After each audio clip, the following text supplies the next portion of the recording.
ഇവൻ കയറിക്കഴിഞ്ഞാൽ വീട്ടിനകത്ത് വന്നാലോ വീട്ടിൽ കിടക്കുന്ന വസ്തുക്കളെ കണ്ടിട്ട് നമ്മൾ പല പല സാധനങ്ങളും ഉണ്ടാക്കിയിടും, പല പല വസ്തുക്കളും നമ്മളെ വീട്ടിൽ കാണും. ഇത് കണ്ടിട്ട് ഇവൻ പറയും അല്ലാഹുവേ അത് നശിച്ചതല്ല, അത് ചെതലെങ്കിലും കയറി ആ സാധനം നഷ്ടപ്പെട്ടു. പിന്നെ അതുപോലെ തന്നെ പുരടങ്ങളിൽ നോക്കിയിട്ട് അവൻ പറയും അതും അതുപോലെ നഷ്ടപ്പെട്ടു. ഇതൊരു أعوذ بالله من الشيطان الرجيم بسم الله الرحمن الرحيم. ഞാനിപ്പോൾ ഈ വീഡിയോയിൽ പറയാൻ പോകുന്ന പ്രധാനമായ ഒരു വിഷയം എന്ന് പറയുന്നത് നമ്മുടെ നാടുകളിൽ ഇത് സർവ്വസാധാരണയായി നടന്നുകൊണ്ടിരിക്കുന്ന ഒരു കാര്യമാണ്. ഇതിനൊരു പരിഹാര മാർഗം കാണുക എന്നുള്ളത് നമ്മുടെ ഏറ്റവും അത്യാവശ്യമായ കാര്യമാണ്.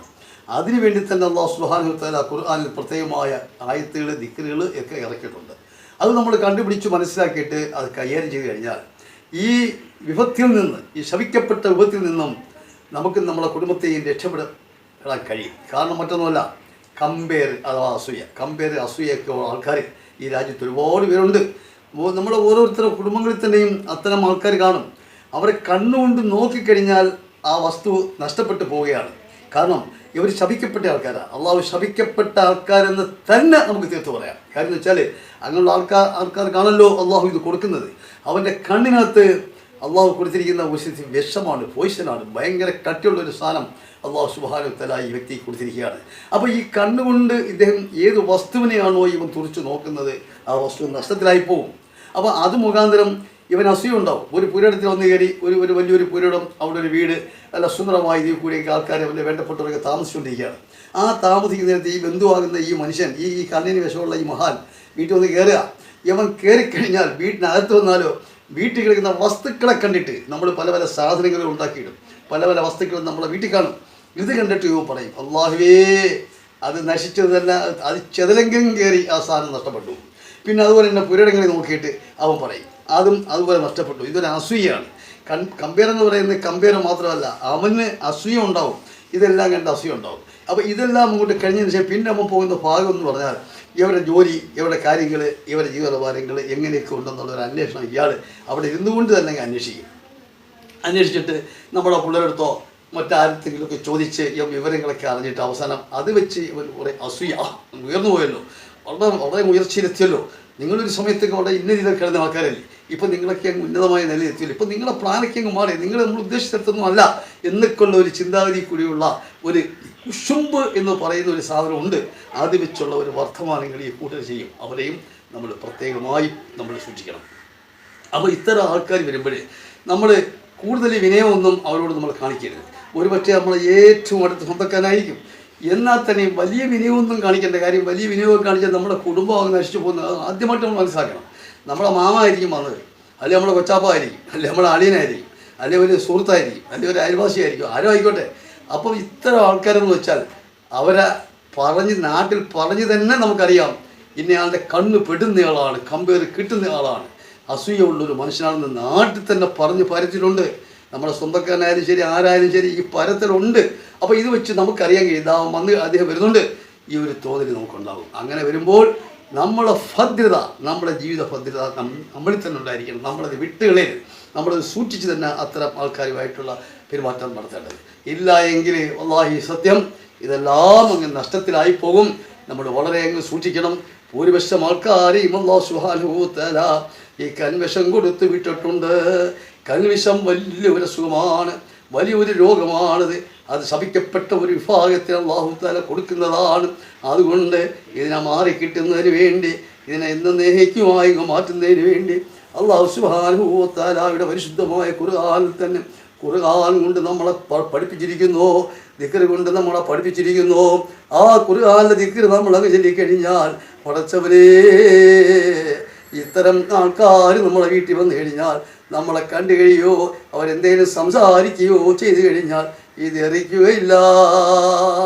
ഈ ദിക്റുണ്ടല്ലോ, ഈ ഖുർആനുണ്ടല്ലോ, ഇതിനെ അടിച്ചങ്ങ് മാറ്റുന്നതാണ്.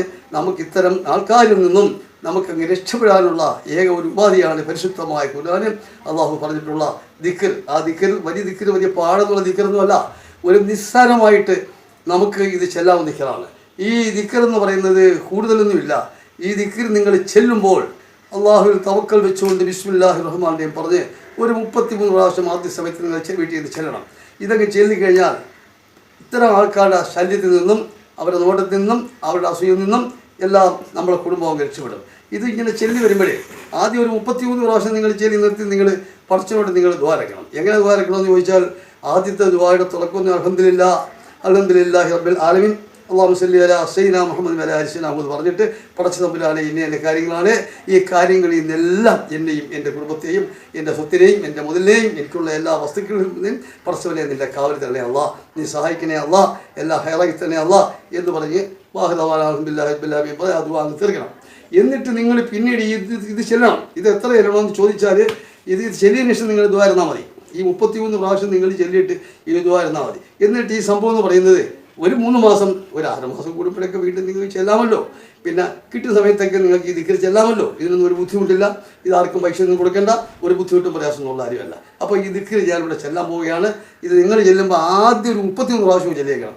അപ്പോൾ ഒരു 33 പ്രാവശ്യം ചെല്ലിയിട്ട് പടച്ചവനോട് നിങ്ങളുടെ ആവശ്യങ്ങൾ ഈ കാര്യങ്ങൾ പറഞ്ഞിട്ട് നിങ്ങൾ ദുആ ഇറക്കണമെന്ന് നിങ്ങളോട് ഞാൻ പറയുകയാണ്. ഞാൻ ആ ദിക്ർ ഇവിടെ ചെല്ലാൻ പോവുകയാണ്. ബിസ്മില്ലാഹിർ റഹ്മാനിർ റഹീം.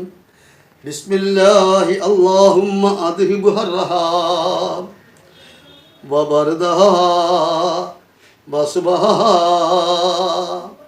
ബിസ്മില്ലാഹി അല്ലാഹുമ്മ അദ്ഹിബ് ഹർറഹാ വബർദഹാ വസുബഹാ എന്ന് 33 പ്രാവശ്യം നിങ്ങൾ ചെല്ലണേ.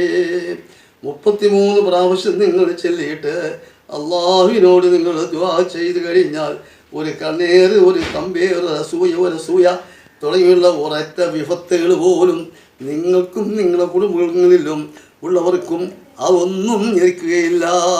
അതെല്ലാം അല്ലാഹു സുബ്ഹാനഹു വ തആല അങ്ങ് മാറ്റുന്നതാണ്. അപ്പോൾ ഒരു 33 പ്രാവശ്യം ചൊല്ലിയിട്ട് അള്ളാഹുവിനോട് ദുആ ചെയ്യണം.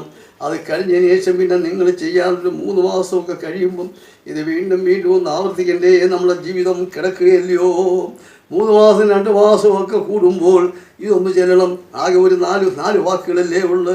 ഈ വാക്കുകൾ ചെല്ലുന്നതിന് നിസ്കരിച്ചതിന് ശേഷം ഇരുന്ന് ഇതൊന്ന് ചെല്ലുന്നതിന് വല്ല ബുദ്ധിമുട്ടുമുണ്ടോ, പ്രയാസവും ഉണ്ടോ, വല്ല പൈസ ചെലവുണ്ടോ? ഒരു ബുദ്ധിമുട്ടുമില്ല. ഇത് ചെല്ലണമെന്ന് വീണ്ടും വീണ്ടും ഞാൻ പറഞ്ഞുകൊണ്ട് തൽക്കാലം ഇനി എനിക്ക് പറയാനുള്ള ഒരു വിഷയം എന്ന് പറയുന്നത്, നിങ്ങൾ ഒന്ന് സബ്സ്ക്രൈബ് ചെയ്യണം. സബ്സ്ക്രൈബ് ചെയ്യുകയും ലൈക്ക് ചെയ്യുകയും ചെയ്യണമെന്നും കൂടി ഇതോടൊപ്പം പറഞ്ഞുകൊണ്ട് തൽക്കാലം ഞാൻ നിർത്തുന്നു. അസ്സലാമു അലൈക്കും വറഹ്മത്തുള്ളാഹി തആല വബറകാതുഹു.